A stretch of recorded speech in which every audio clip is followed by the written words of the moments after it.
का सूद ठहरा, परंतु श्रीमद् भागवत जी और अपने गुरुदेव की कृपा से आप समस्त ऋषियों के समक्ष मैं अति उच्च आसन पर विराजमान हूँ। आप मुझे पूज रहे हो, ये मुझ में कुछ भी गुण नहीं है, ये मेरे गुरुदेव की कृपा और श्रीमद् भागवत जी की कृपा है। यहाँ श्रीमद् भागवत जी और गुरु तत्व एक स्वीकार कर दिए हैं, वास्तविकता भी तो वही है। साक्षात धरित्वेन समस्त शास्त्रैः उक्तस्तथा भाव्यते सदभि महिमाए गुरु कृष्ण एक कोरिजान। एकादश स्कंद में भी श्री कृष्ण उद्धव जी से यही समझा रहे हैं। आचार्य माम्यानीयान नामन्येत करेचित नौव्रत बुद्धया सुयेत सर्वदेव मयो गुरु। एकमात्र श्री गुरुदेव के पूजन से ही समस्त देवताओं की पूजा हो जाती है। गोविंद ये भागवती सिद्धांत है। जैसे हमारे श्याम सुंदर एक में बात द्वितीयम, श्याम सुंदर के जोड़े के कोई नहीं है। एते चांश कला कृष्ण भगवान स्वयं, यह स्वयं भगवान है। वैसे ही एक में बात द्वितीयम श्रीमद् भागवत ही है।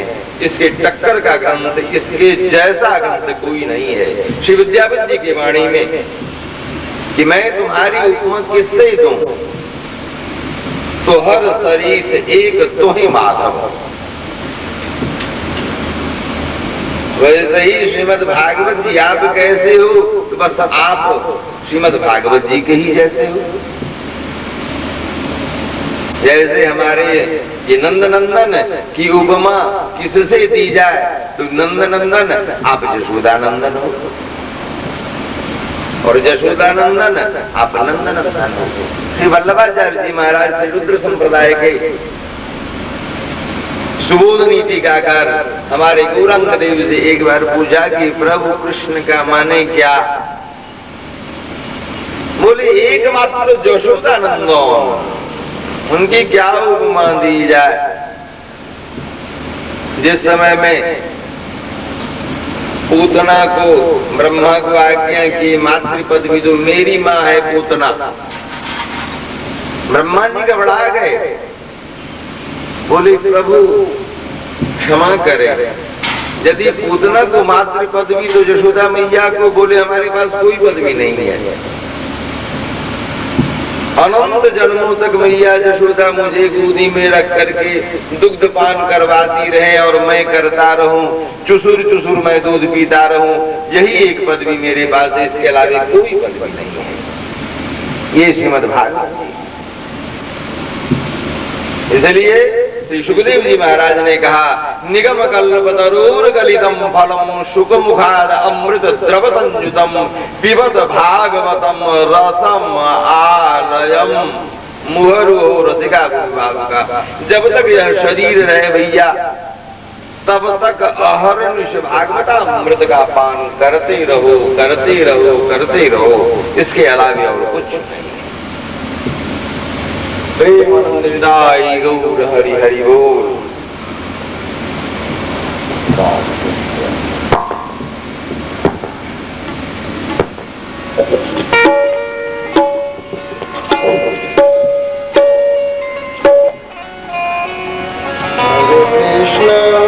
हरे कृष्ण कृष्ण कृष्ण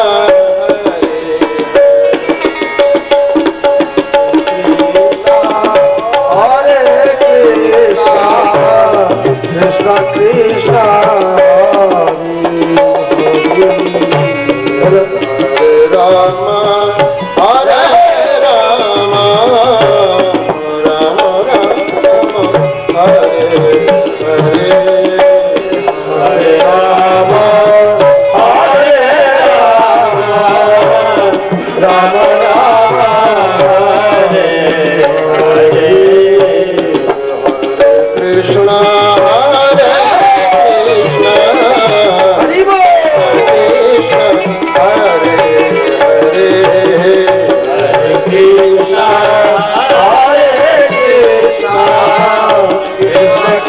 Hare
अपने परम गुरुदेव श्री नारद जी की वाणी अपने शिष्य परीक्षित जी को, ये अनुभवात्मक तत्व विज्ञान की चर्चाई है, अनुभव की बात। परंपरागत रूप से मिथिलांचल में भी यह परंपरा विनष्ट हो गई। पंडित विद्वान जो हुआ करते थे वो अपने साधन परंपरा से जो अनुभव प्राप्त होता था उसे लिखित रूप में रखते थे, कई स्मरण में रखते थे, जो श्रुति परंपरा के अंतर्गत, जिसके ये वाणी जन श्रुति कह करके हम लोग ये कहा करते हैं। बहुत सारी ऐसी बातें हैं अनुभवात्मक बातें जो अपने परिवारों में हम देते चले आते हैं। उसी प्रकार से यह भागवतीय परंपरा अनुभवात्मक परंपरा है। श्री सुखदेव जी महाराज अपने शिष्य को सुनाते हुए कि देखो भाई, तुम्हारे पितामह श्री युधिष्ठिर के साथ जो मेरे परम गुरुदेव श्री नारद जी की वार्ता हुई थी, अपना अनुभव सुनाया था मेरे परम गुरुदेव ने। तावत् दास्यामहं जज्ञे तत्रापि ब्रह्मवादिनां शुश्रूषयानुसंगेन प्राप्तुम ब्रह्मपुत्रता। मैं साधु दासी पुत्र, शूद्र में मेरा जन्म था, लेकिन मात्र उस जन्म में ही साधु सेवा करने से, साधुओं की वाणी श्रवण कर अपने लिए दैन्यता पूर्वक उनकी वाणी को सुनकर वैसा साधन भजन करने से अगले जन्म में ही मैं ब्रह्मा का पुत्र हुआ, नारद के रूप में देवर्षि में मेरी मान्यता हुई। इसलिए गृहस्थों का एकमात्र कर्तव्य है धर्मस्ते गृह में दियो वर्णिता पापनाशनः गृहस्थो येन पदवीं अंजसा न्यासिनामियात्। यदि सत्संग और साधु सेवा यही दो कार्य वो करे तो जो सन्यासियों को मिलने वाला परम पद है वह उसे सहज में ही प्राप्त हो जाएगा। जहाँ सन्यासियों को अधिक परिश्रम करना पड़ेगा वही गृहस्थों को सहज में। हमारे गुरुदेव ऐसा कहा करते अपने शिष्यों के बीच में, देखो गृहस्थ जो चाहेंगे कि हम भजन करें, कैसे संभव होगा? अब वो खेत में जाएंगे, वो नौकरी करेंगे, वो व्यापार करेंगे, उपार्जन करेंगे, घर में लाएंगे, उसमें कितनी अधिक शुद्धता हो सके इसकी चेष्टा करना है पुरुषों को। तो भजन तो वो कर नहीं पाएंगे, तो उनके दरवाजे पर में यदि भजन करने वाले साधु पहुंचे और उनकी सेवा किया तो उस भजन में से हिस्सा कट करके उनको प्राप्त हो गया। यही भजन हो गया, गृहस्थों का भजन हो गया है।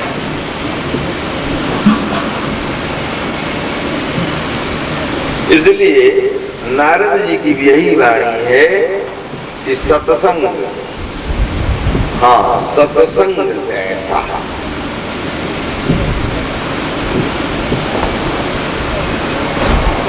समीपता।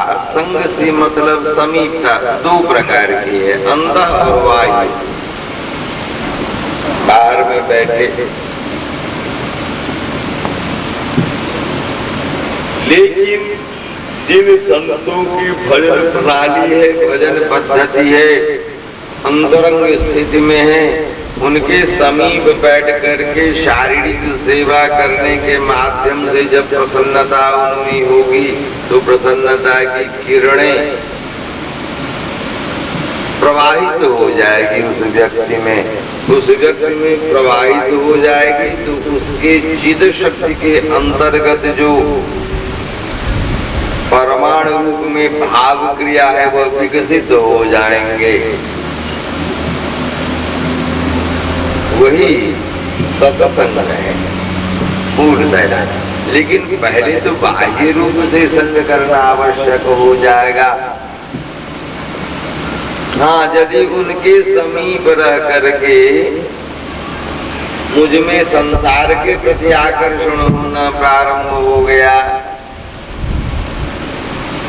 तब सावधानी भी आवश्यक है कि कहीं यह बाबा के रूप में इनमें भी तो संसार की कामना नहीं है। हाँ, क्योंकि आप देखेंगे जो वस्तु भी भोजन आप करेंगे, डकार के समय में उसी की बू आएगी, गंध आएगी। तो हमारा जो चिंतन होगा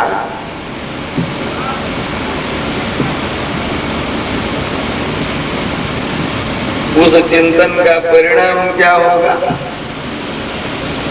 तो सहज में यहाँ बैठे हुए हम बात कर रहे हैं आप लोगों के बीच में, यह बात नहीं उतनी मानी जाएगी, वैसे इनकी कृपा भी चल रही है।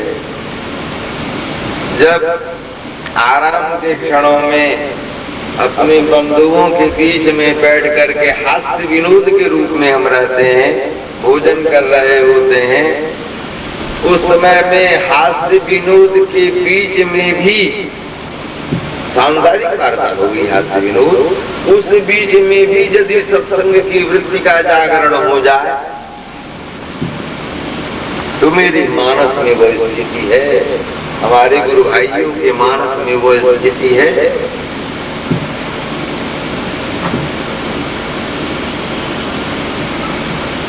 और सत्संग में भी यदि संसार का जागरण हो जाए, इसका मतलब है कि सत्संग दिखावे की चीज है, भीतर में संग नहीं हो पा रहा है मेरा। यही फर्क है, यही पहचान है।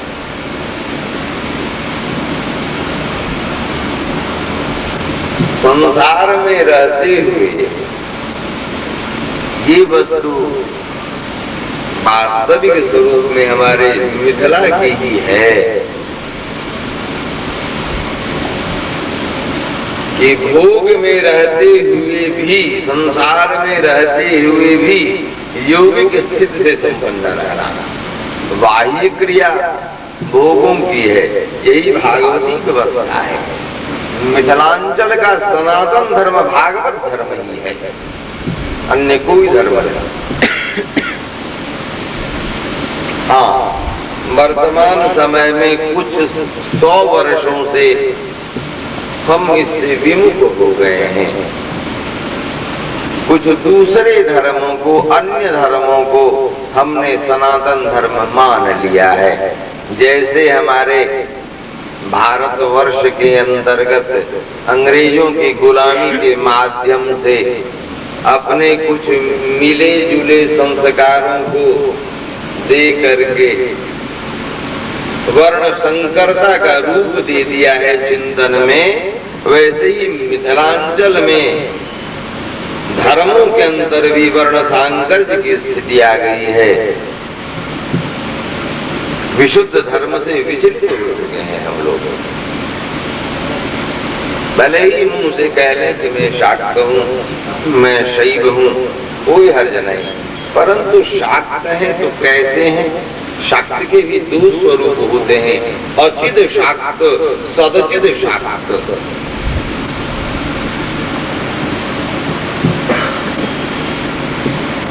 शैव भी 2 होते हैं, रौद्र शिव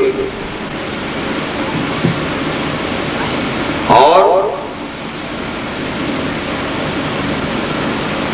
काम शिव।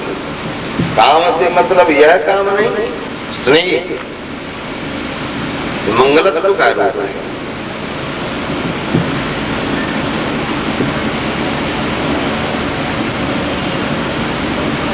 इसलिए अपने आप सबसे बेहतर है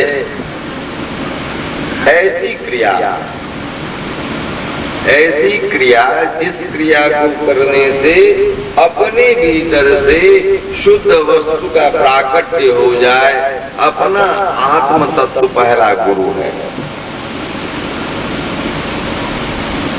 कहीं जाकर के भटक गए, थोड़ी देर किसी के समीप में रहे, उससे आकर्षित हो गए। अय्यम आपके हैं, गंगा गए तो गंगा दास, जमुना गए तो जमुना दास, यह नहीं बनना है। अपने स्वरूप में स्थित रहना है। और जब तक अपने भीतर की आवाज अपने कानों से श्रवण न कर पावे, तब तक कहीं भी भटके, उस क्रिया को करें, सही मार्ग पर ही ले जाए।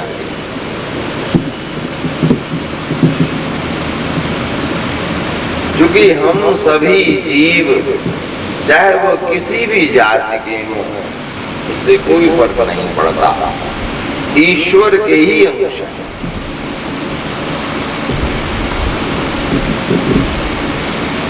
वो हिंदू हो, वो मुसलमान हो, वो अमेरिकन हो, वो कोई भी हो,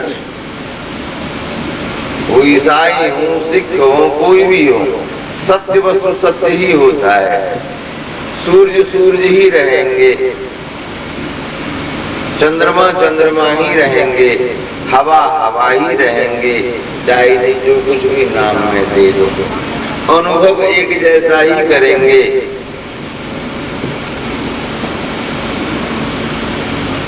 उसी प्रकार से यह भागवत धर्म, इसके नाम बदल जाएंगे,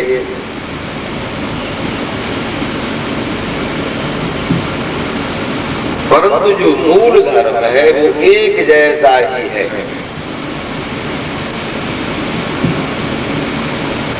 भागवत धर्म किसी की निंदा नहीं करता, किसी की शिकायत नहीं करता, किसी में अवगुण नहीं देखता, किसी के गुणों का बखान भी नहीं करता, सत्य को स्वीकार करता है।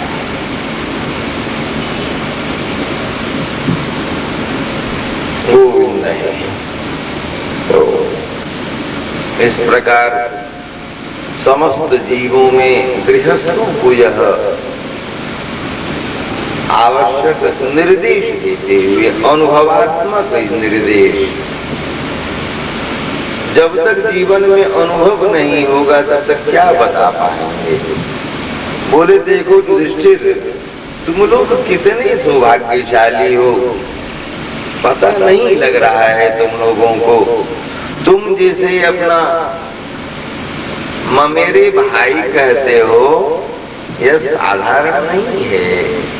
यूयम नृलोके बत भूरि भागा लोकम पुनाना मुनयो भयन्ति येषां गृहान अवसतीति साक्षात् गूढ़ं परम ब्रह्म मनुष्य लिंगम। यह कितना अपने को छिपा करके मनुष्य रूप में तुम्हारे घरों में वास कर रहा है। देखो तो तुम्हारे राजसूय यज्ञ के अंतर्गत समस्त राजाओं का, ब्राह्मणों का, ऋषियों का जूठा पत्ता फेंका, चरण धोया है, परंतु इसके चरण को स्पर्श करने के लिए बड़े बड़े तुम्हारे यहाँ अनायास इतने ऋषि मुनियों का समागम क्यों हो रहा है? तुमसे बड़े बड़े तो राजागण हैं, क्यों नहीं जाते उनके यहाँ? एक ही लोभ उनका है कि वह श्री गोविंद जिनके नामों को स्मरण करके, सिद्ध करके, तीर्थ में भी जो पवित्रता है वह इन्हीं मुनिगणों के जाने से, चरण स्पर्श से, वह मुनिगण उनके नाम स्मरण करके अपने को पवित्र बनाते हैं। जब पवित्र बनाते हैं तब कहीं जाते हैं तो स्थान को पवित्र करते हैं। वो पुरुष तुम्हारे घर में विराजमान है। लोकम पुनाना मुनयो, इसलिए तुम बड़े सौभाग्यशाली। सोवायं ब्रह्म महद विमृग्यं कैवल्य निर्वाण सुखानुभूति प्रिय सुहृद वह खलु मातुलेय आत्मा रणीयो विधिकृत गुरुश्च। और वो तुम्हें क्या कहते हैं? बड़े भैया तुम्हारे चरणों में प्रणाम करते हैं। जब तुम सोए रहते हो श्याम सुंदर तुम्हारे चरण संवाहन करते हैं। तुम उठते हो प्रणाम वो करते हैं, बोलते हैं भैया कुछ मुझसे गलती तो नहीं हो गई। तुम अपने को साधारण सौभाग्यशाली समझते हो, इसलिए इन संतों की सेवा करते हुए तुम सहज में ही गृहस्थ धर्म उन संतों उन सन्यासियों से भी परम पद की प्राप्ति कर पाओगे। बस ऐसी कृपा करो तुम भी हम पर कि तुम्हारे जो भाई हैं वो हम पर हमेशा प्रसन्न रहे।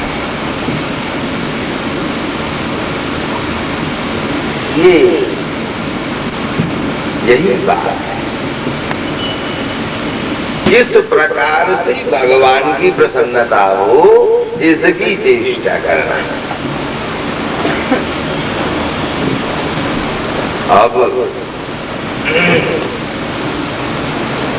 देवर्षि की वाणी को उद्धृत करते हुए भगवान की वाणी अनुभवात्मक नहीं हो सकती। ध्यान देंगे, ज्ञान विज्ञान से युक्त तो हो सकती, अनुभवात्मक नहीं हो सकती। मधु से आप पूछोगे भैया मधु तेरा स्वाद कैसा है, मिश्री से पूछोगे ऐ मिश्री बोलना तुझमें स्वाद कैसा है, क्या क्या उत्तर देंगे ये लोग। लेकिन आप लोग जो ग्रहण करने वाले हो अनुभव तो बदलाओगे। तो ये राम और श्याम क्या अपने बारे में बोलेंगे कि मेरा स्वाद कैसा है। ये तो उनके निज भक्त गण हैं जो उनका चिंतन करते हैं, जो उनकी सेवा करते हैं, अनुकूल सेवा करते हैं। उनसे पूछो, श्री जानकी जी से पूछो, श्री हनुमंत लाल जी से पूछो, श्री भरत लाल जी से पूछो, अन्य सेवक गणों से पूछो। इसलिए ज्ञान विज्ञान के साथ श्रीमद् भागवती में तत्व विज्ञान की भी चर्चा आई है। यह तत्व विज्ञान ही अनुभव है। यह संत महात्माओं के द्वारा आस्वादन करके इसमें क्या क्या स्थितियां आती हैं इसका वर्णन करते हैं। तो श्याम सुंदर के द्वारा प्रतिपादित श्रीमद् भगवत गीता ज्ञान विज्ञान से युक्त है, सिद्धांत से युक्त है, परंतु अनुभवात्मक जो वार्ता है वह श्रीमद् भागवत है। अब अष्टम स्कंद में प्रवेश करते हुए हम गोविंद है। इसमें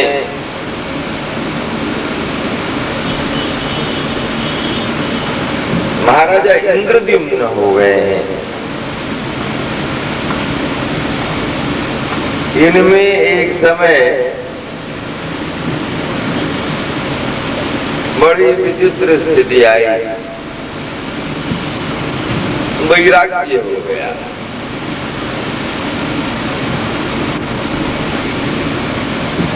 सोचे क्या मैं अपने राज्यों को देखूं, जंगल की ओर चल पड़े तपस्या करने को। इनके राज्य से चले जाने के बाद अराजकता की स्थिति आ गई।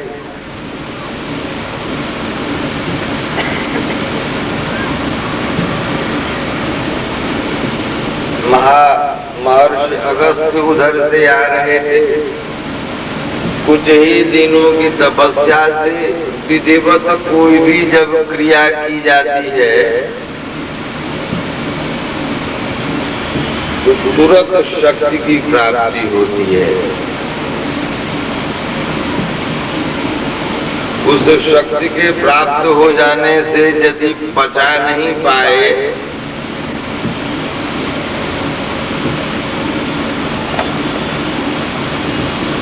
तो अहंकार की स्थिति उत्पन्न हो जाती है। इंद्रद्युम्न के साथ भी वही बात हो गई। महर्षि अगस्त्य को प्रणाम भी नहीं कर पाए।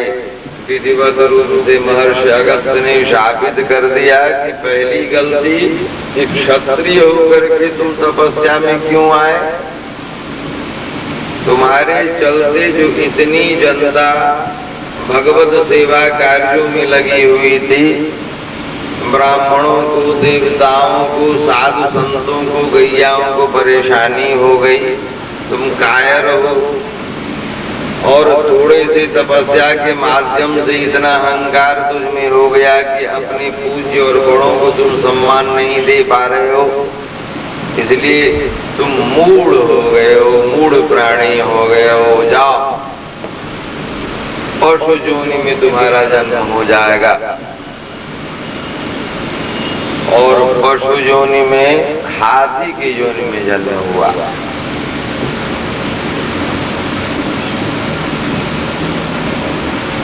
जब पशु योनि में जन्म हो गया तो इसमें भी राजा ही बने। बड़े सुंदर थे देखने में, चारों ओर हथनियां थी, छोटे छोटे हाथी थे जो इन्हें राजा मानते थे, इनके पीछे पीछे चलते थे। उस सरोवर में बड़ा ही सुंदर जंगल था। अहंकार होते हम मानवों में जो विवेक दृष्टि है, अहंकार होते हुए देरी ही नहीं लगती। ये तो पशु योनि के हैं। दूसरी बात कि जिस हाथी के कानों से मद चू करके मुंह में चला जाता है वो मदमस्त हो जाता है। इनके मस्तक से भी अमृत स्राव होता है।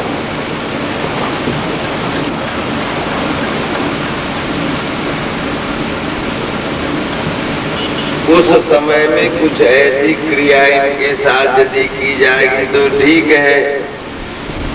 उसी श्राव से स्थित होकर के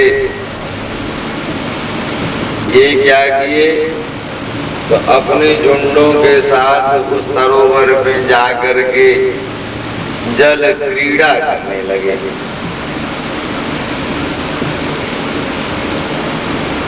जल क्रीड़ा करते करते बहुत देर तक अपने सूंड से जल उठा उठा करके जलों की झिड़झिड़ी जैसी बना करके आनंद प्रदान करवा रहे थे। अपने बच्चों के साथ खेल रहे थे। तब तक में एक ग्राह गए थे, पकड़ लिया। पृथ्वी की शक्तिशालियों में हाथी को माना गया है और जल के शक्तिशालियों में ग्राह को माना गया है। अकेला ग्राह समूह के साथ यह हाथी ने छोड़ दिया और फिर किनारे बैठ गए। ग्राह क्योंकि जल में था इसीलिए इसकी शक्ति बनी हुई थी।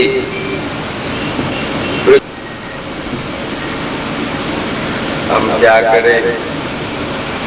अब ग्राह के चंगुल में यह फंसने लगा। फिर ग्राह से लेकर के अथाह जल में जाने लगे कि मेरे संबंधी बैठे हुए अब कोई भी मेरी सहायता नहीं करेंगे।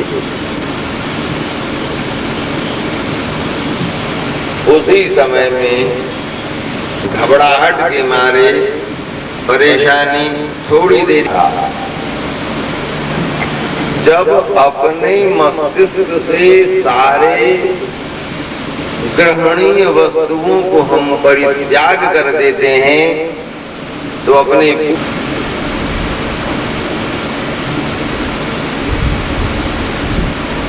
जितनी भी वस्तुओं को हम अभी भी ग्रहण करेंगे, आकर्षण बढ़ता जाएगा, आसक्ति भाव विकास की क्रिया, स्वरूप विकास की क्रिया समाप्त होती चली जाएगी। ये तो स्वाभाविक सिद्धांत है। चेतना का जागरण देख लो, बृहद सामग्री की व्यवस्था करो, यह साफ नहीं हुआ, वह साफ नहीं हुआ। अब अपने कपड़े की ओर देखोगे, बाहर जाएंगे तो जरा सा भाई आयरन चाहिए, साफ चाहिए, धुला हुआ पहन लिए, चल दिए, भाई क्या कहोगे तुम? अधिक से अधिक सम्मान नहीं करो, और क्या करोगे? इस शरीर की क्या गति होगी? इसे तो बात, कोई पक्षी या पशु कहीं यदि इस तीनों का आश्रय प्राप्त नहीं हुआ तो कोई पशु पक्षी आदि से नोच करके खा जाएंगे। होगी तो इतनी ही मन में करके इसको कितना श्रृंगार करना है, इसको पवित्र करना है, इसको अपना जो मेरा वास्तविक में स्वरूप है अपने में प्रतिष्ठित करना है, इसके लिए चेष्टा करो। बाह्य श्रृंगार करके क्या करोगे?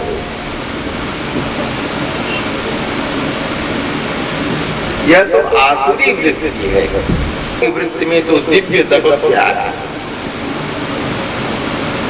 देवता अपने को सुंदर बनाते हैं अप्सराओं के बीच में बैठने के लिए, वैसे प्रणम्य है। उसमें भी देवताओं में भी कोटि बने हुए हैं, राक्षस कोटि के भी देवता होते हैं, कोटि के भी देवता हैं, यक्ष कोटि के देवता हैं,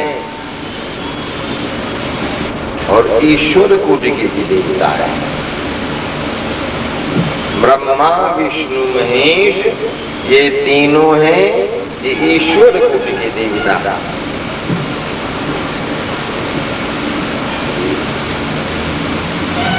राहु केतु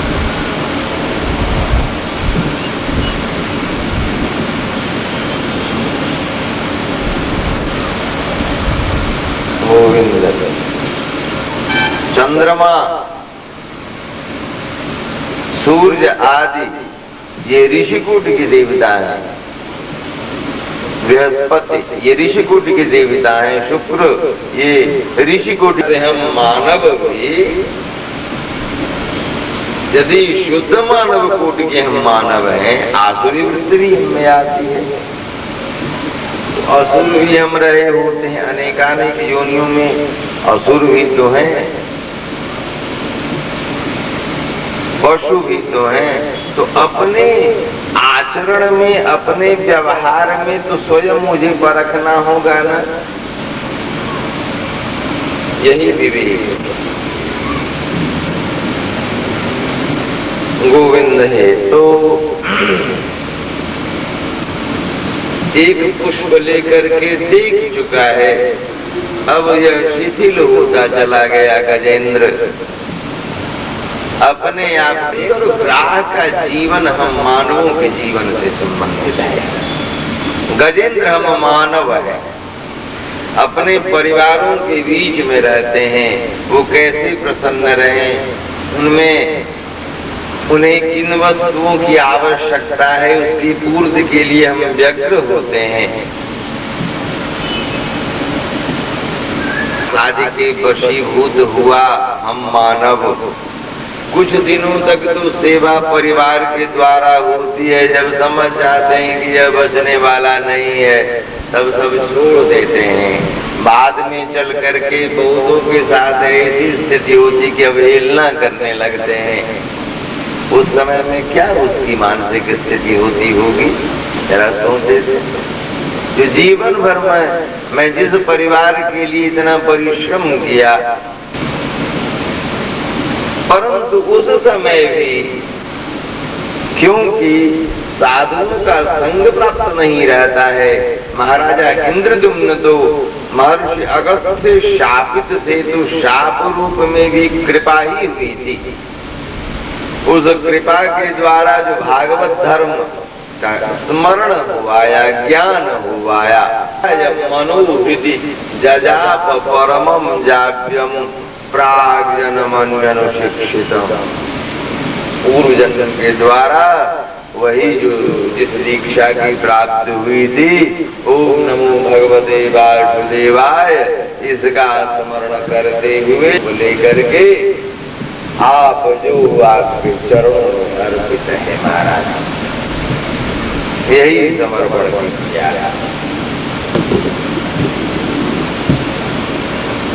झट से भगवान आए और अपने चक्र द्वारा पहले ग्राह को, तब हाथी को दुआ ली, उसे भी दिव्य योनि की प्राप्ति हो गई। हमारे आचार्यों ने प्रश्न किया, जिज्ञासा की, भाई पहले हाथी को मारना चाहिए तो ग्राह को क्यों मारे? बोले सब अवगुण रहते हुए भी ग्राह इसलिए सौभाग्यशाली है कि यह गजेंद्र जिस समय में अपने आप को मेरे चरणों में, तो हमारे भक्तों के चरणों को पकड़ करके जो रहता है उसके ऊपर मैं पहले में कृपा करता हूं। इसलिए हमारे परम प्रभु, हमारे गौरांग देव काशीपुरी में